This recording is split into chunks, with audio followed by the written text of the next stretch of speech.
फानूस बनकर जिसकी हिफाजत हवा करे, वो समा क्या बुझे जिसे रोशन खुदा करे।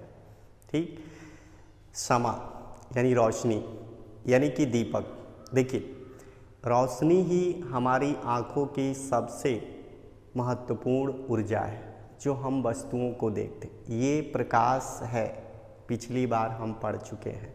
इस बार उसका एक नया टॉपिक प्रकाश से ही जुड़ा है, प्रकाश का परावर्तन। इसको पढ़ेंगे। देखिए, प्रकाश का परावर्तन क्या है ये हमें जानना आवश्यक है, तभी हम समझ पाएंगे आगे प्रकाश और भी चीज़ों में कैसे कैसे काम करता है, किस तरह के लेंस, दर्पण, गोलीय दर्पण, कहाँ कहाँ इसकी किरणें किस तरह से काम करती है। जब तक हम प्रकाश के परावर्तन के बारे में नहीं समझेंगे तब तक दिक्कत होती रहेगी। हम नहीं समझ पाएंगे कि प्रकाश कैसे चलता है, किस तरह से चलता है, कैसे मुड़ता है, किस तरह से किसी वस्तु को पार करता है। तो ये जानना जरूरी है। ठीक है, तो देखिए ये आप देख रहे हैं, यहाँ मैंने आपको एक हेडिंग दिया हुआ है, सबसे महत्वपूर्ण प्रकाश का परावर्तन। ये है reflection of light. Reflection of light, इसमें इसका मतलब क्या है ये हम आपको समझाने वाले हैं। और इसके नियम होते हैं और ये नियम कभी नहीं बदलते हैं, कहीं भी एक ही जैसे रहते हैं। बस वहाँ पे आपका वो दर्पण होना चाहिए कैसा, ये ध्यान देना हो। चाहे वो दर्पण देखिए लेंस हो या लेंस में मान लीजिए अवतल लेंस होता है, उत्तल लेंस होता है, चाहे मान लीजिए समतल दर्पण हो, तो यहाँ पे इसके अनुसार हम लोग उसके नियमों को बदल नहीं सकते, वो सेम होता है।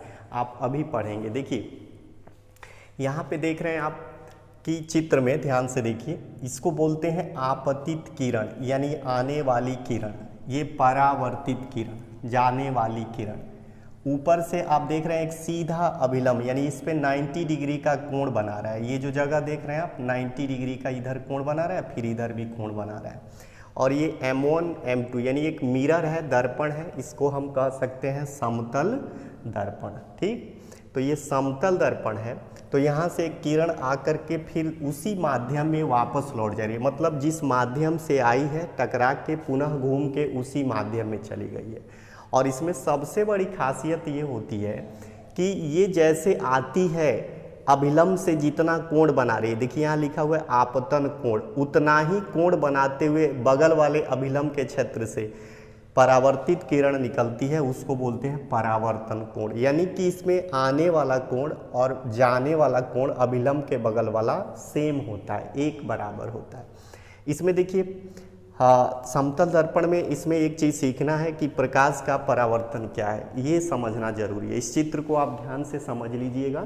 मैंने अभी आपको बता दिया है कि ये आपतित किरण है, ये परावर्तित किरण है, यानी किरण आ रही है दर्पण से टकरा। ये कलर किया गया है नीचे से, आप लोग जिसमें अपना चेहरा देखते हैं ना उसको समतल दर्पण कहते हैं। चेहरा जो आपके घर सीधे खड़ी होती है वो समतल दर्पण होता है।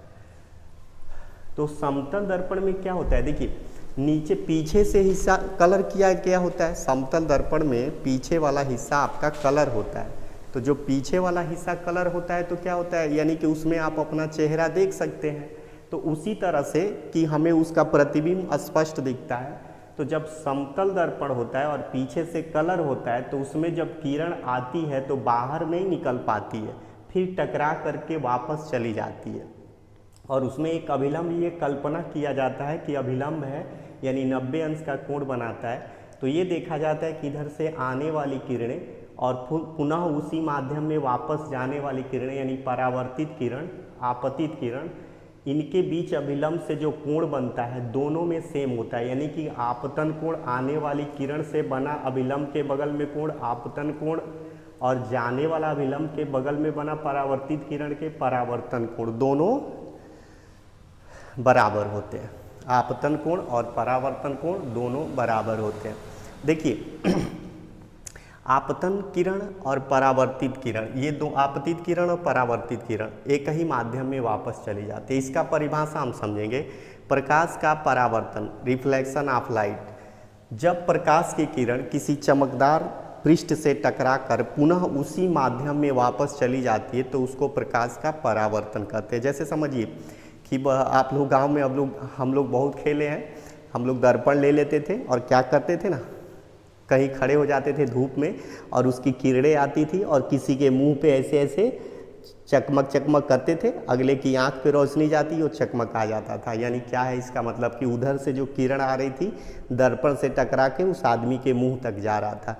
इस तरह आप भी किए होंगे किसी को परेशान, तो इसी को बोलते हैं प्रकाश का परावर्तन, यानी कि किरणें आई और दर्पण से टकरा के किसी के चेहरे पे आप घुमा देते हैं, तो ये होता है प्रकाश का परावर्तन। आप समझ गए होंगे और चित्र से भी आप समझ गए होंगे। अब थोड़ा परिभाषा एक बार और दोहरा देते हैं, फिर इसके नियम को हम आपको बताते हैं। देखिए इसका नियम क्या होता है, प्रकाश का परावर्तन का परिभाषा क्या होता है। रिफ्लेक्शन ऑफ लाइट, अभी आपको बताए थे, जब प्रकाश की किरणें आती हैं किसी चमकदार पीठ से टकरा करके पुनः उसी माध्यम में वापस चली जाए तो उसको क्या बोलते हैं, प्रकाश का परावर्तन, यानी परावर्तित हो गया। अब देखिए प्रकाश के मुख्य दो नियम होते हैं, यहाँ देखिए हमने लिखा है principle of reflection of light, principle of reflection of light, यानी प्रकाश के परावर्तन के नियम मुख्य दो होते हैं, दो से ज़्यादा नहीं होते, याद रखिए। और एकदम आसान है, देखिए कैसे आसान है याद करना, इस चित्र से हम याद कर सकते हैं ये नियम, ये परिभाषा, इसको रटने की ज़रूरत नहीं है, ये आपको समझने के लिए लिखा दिए हैं ताकि अगर कभी भी आपको फुर्सत मिले तो इसको देख करके आप खुद समझ सकते हैं। देखिए प्रकाश के दो ही नियम होते हैं, प्रकाश के परावर्तन के दो नियम होते हैं। पहला नियम होता है आपतित किरण, परावर्तित किरण और आपतन बिंदु पर खींचा गया अभिलंब एक ही तल में होते हैं। मेरी भाषा में समझिए, ये तो लिखा गया भाषा है लेकिन मेरे भाषा में समझिए, वही चीज़ मैं अपने भाषा में आपको समझा रहा हूँ।